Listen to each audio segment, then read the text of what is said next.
Hi అండి, hello అండి. ఎలా ఉన్నారు? బాగున్నారా? నేను చాలా బాగున్నానండి. మీరు బాగున్నారా? మీరు కూడా బాగుండాలని మనస్ఫూర్తిగా కోరుకుంటున్నాను. వేసవికాలం వచ్చింది, మామిడి పళ్ళ సీజన్ వచ్చింది. ఇప్పుడు కొనే పళ్ళు మటుకి పుల్లగా ఉంటున్నాయండి. ఆ పులుపు పోవాలంటే మనం ఏం చేయాలనేది మీకు చేసి చూపిస్తాను. రండి చూడండి. మొత్తం కాయలన్నీ కడిగేసుకోవాలి.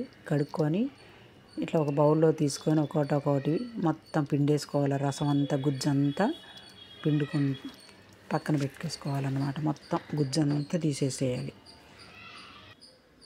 మొత్తం పిండేసిన తర్వాత దానిలో పంచదార ఒక గ్లాస్ వేసుకోవాలి.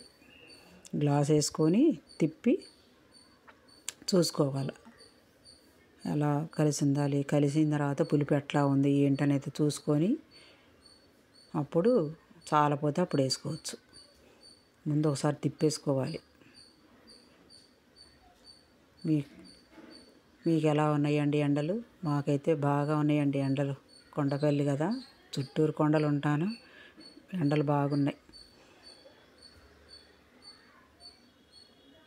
ఇంకా తిప్పిన తర్వాత ఎలా ఉందనేది చూసుకొని చాలపోతే మళ్ళీ ఒక గ్లాసు సగం పోసాను, గ్లాసున్నర వేసాను. చిన్న గ్లాసుతో గ్లాసున్నర వేసా పంచదార. మొత్తం మంచిగా తిప్పుకోవాలి.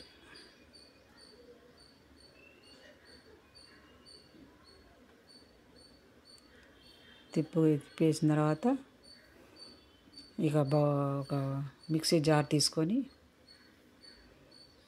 దానిలో పోయాలి.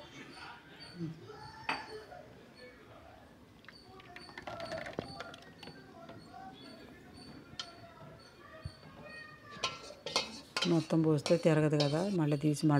మళ్ళీ సగమే పోసాం.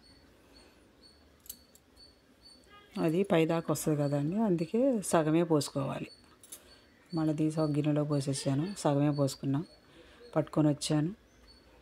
దానిలో గిన్నెలోకి తీసుకోవడమే. తీసుకొని మిగతా సగం కూడా పోసుకోవాలి.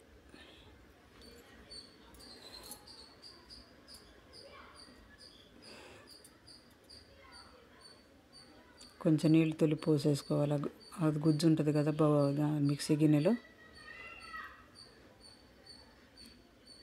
పోసేసుకొని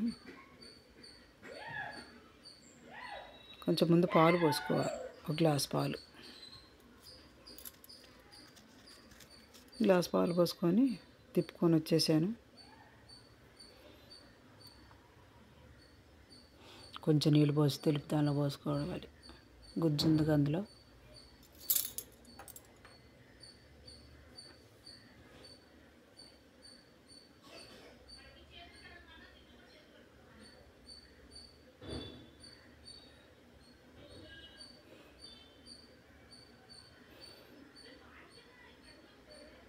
మొత్తం మిక్సీ పట్టుకొని వచ్చాము. మంచిగా మెత్తగా ఉంది. గ్లాసులో పోసుకొని తాగడమే. మనకేమో చల్లగా ఉండాలంటే ఫ్రిడ్జ్లో పెట్టుకోవడమే. చల్లగా టీ